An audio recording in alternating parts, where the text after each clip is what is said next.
How to print from Android phone. Hi everyone, I'm here to assist you today without any delay. Let's jump right in.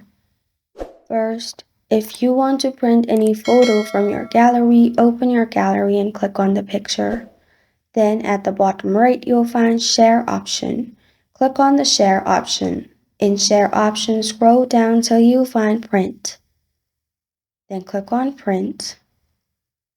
After you've clicked on print, you'll find this kind of screen. Click on select a printer at the top.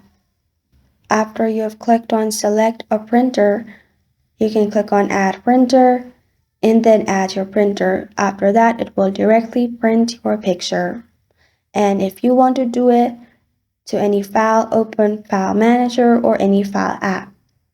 Go to Documents and open the file you want to print.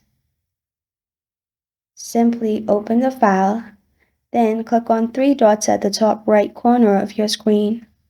After you have clicked on three dots at the top right corner of your screen, you'll find Print option. Click on Print.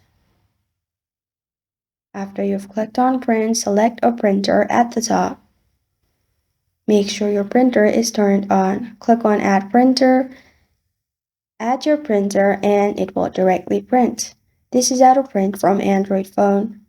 Thank you for joining me today. If this video helps you out, please leave a like and subscribe for more. Got a question or want to suggest a topic? Comment below. Thank you for watching.